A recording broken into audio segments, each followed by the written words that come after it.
What's up guys, it's me Emmanuel.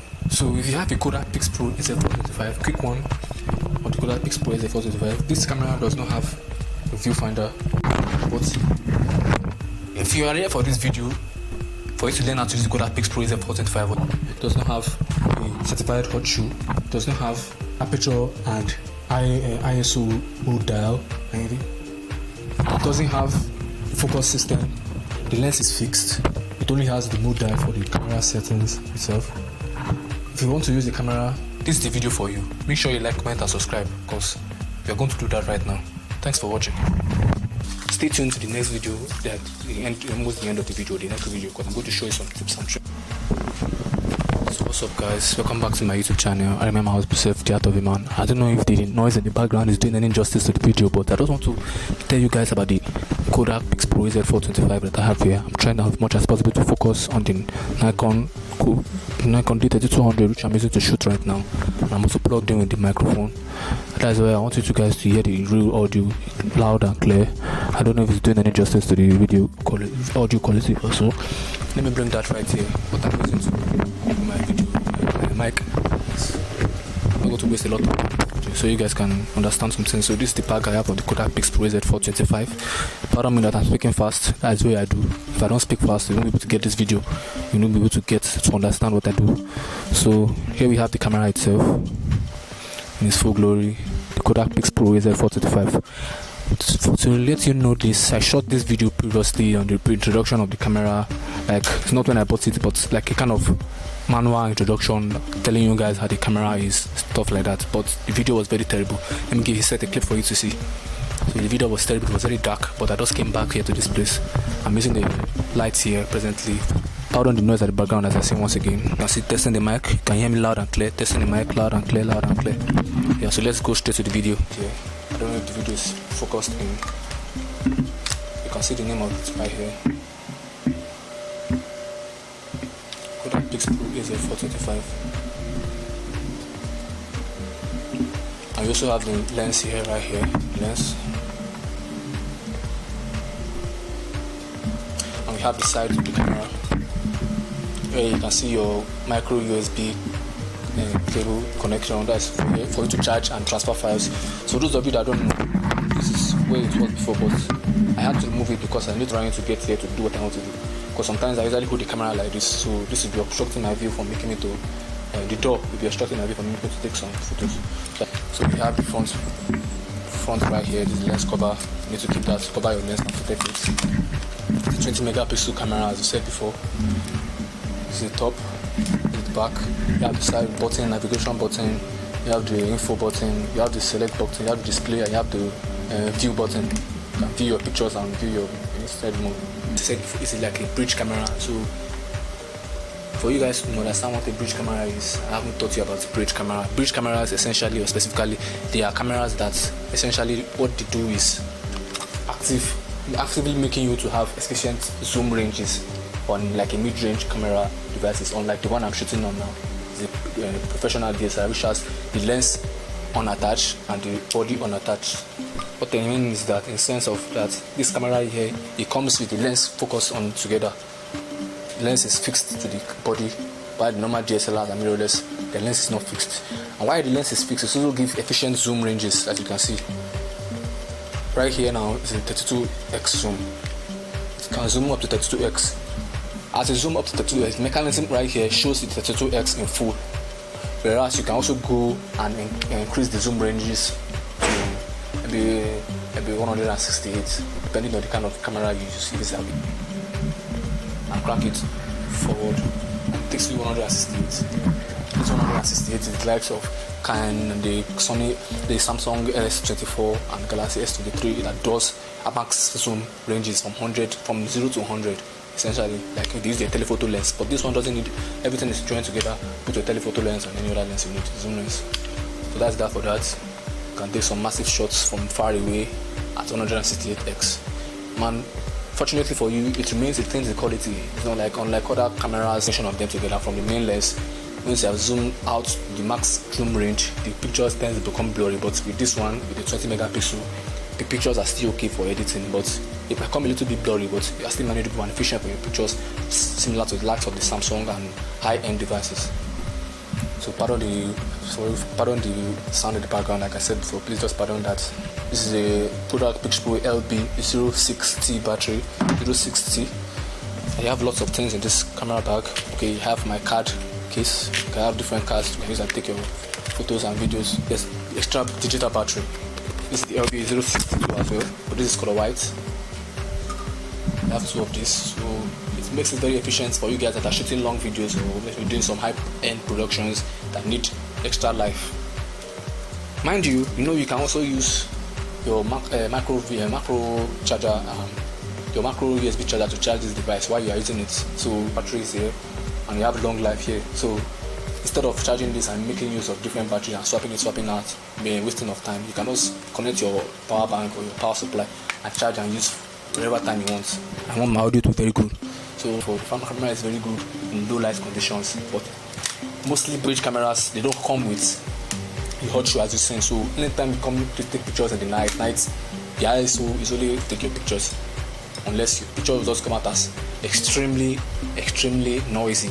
ISO 3200, so you can't do much in the night unless you use the flash, and you won't be able to use that pictures in later post processing, as I've told you before. So it's just like that. The advantage of this is that, as I said before, it uses digital battery and lithium battery, so you can be able to charge it as you want. I don't want to waste more time because the sound in the background was not really perfect. So we're back with the Kodak Pixpro Az425. This is the strap, like I said before. Pixpro strap is not really that strong. It's really fragile. I love using scissors and swipe it, cut it, and then everything gets out so quick. That's the strap. The strap isn't that strong, but okay. What else is in this bag? I think I have this. I don't actually know what this is, but I think this is a microphone plus speaker kind of adapter code. That's something written here. This is right. This one. It's written there in 20 megapixels. This is something from Kodak. It's a very good card, and I like it. I keep it like for reference. That's that for that. So you have different modes there.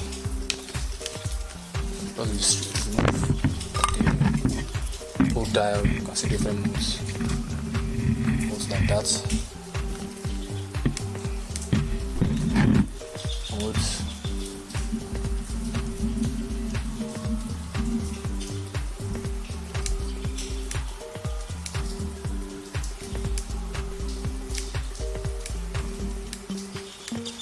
This is same mode. So this same mode, I'm going to tell you about it as well. It has many options that you can use to get your good photos and so. But let me just show you the setup I'm shooting on, how it looks. So this is how I'm shooting. I'm having a light here. One thing about the Kodak Pixpro Az425 is that it comes with OIS, HDR,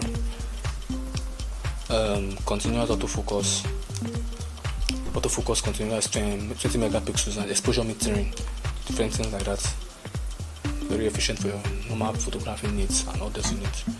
Like I've mentioned before, these stuffs, you can see them, they're very good. If you need to do different types of coloring and maybe vibrant or different coloring in different situations, your pictures come out. That's that.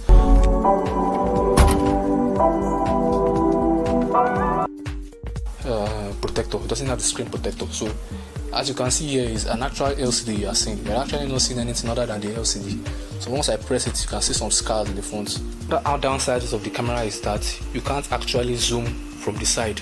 Unlike the Kodak Nikon Coolpix LA20, it gives you the affordability to zoom from the side rather than using your zoom button right here. This is the zoom button. So your object will zoom in and zoom out. You can also use here. That is another downside. Another downside is that once you switch off your camera, as you switch off the camera, you can't actually use your lens cover to cover it tightly. It just swaps in there like that. Can you see? But when you open the camera, the lens pushes it out. That's a disadvantage. Mistakenly put it in your bag where there's different kind of objects there, and eventually it opens the lens and the lens comes out. have some damages or some things like that. That's that for that. Another disadvantage. So the last one, I think the one that most people will understand is that disadvantage. So the last one, I think the one that most people will understand is that the disadvantage of this is that I think that most bridge cameras should essentially have, despite the fact that it isn't a bridge camera, is that it needs a viewfinder. Why doesn't the Kodak usually bring bridge cameras that has at least a slightly tiny, maybe a kind of a electronic viewfinder, camera settings and good megapixels for your camera?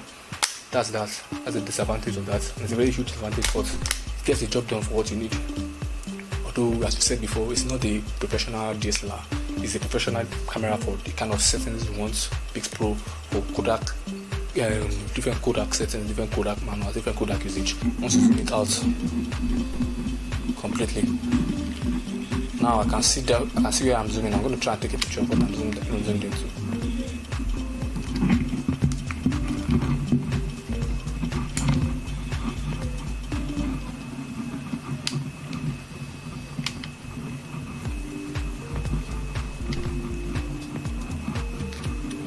Greatly, and how to use your camera greatly with Kodak Pixpro Az425. So make it very essential for you to guys subscribe. I really appreciate what you guys are doing. If you are new to this channel, make sure you subscribe. If you are just coming in for the first time, you are welcome, because this is a camera learning and also aesthetically pleasing channel for you guys to learn different things, from tech to camera to aesthetic to even drawing as well, because I do most of them all together. So you have the design here with your camera microphone at the side. It's also pretty loud. It does 1080p at 30 fps. It also does 720 at 60 or maybe 120 and VGA and 480p. So it's also okay, but you should know that once the videos are going down, visual resolution going down, the camera is not going to be that clear.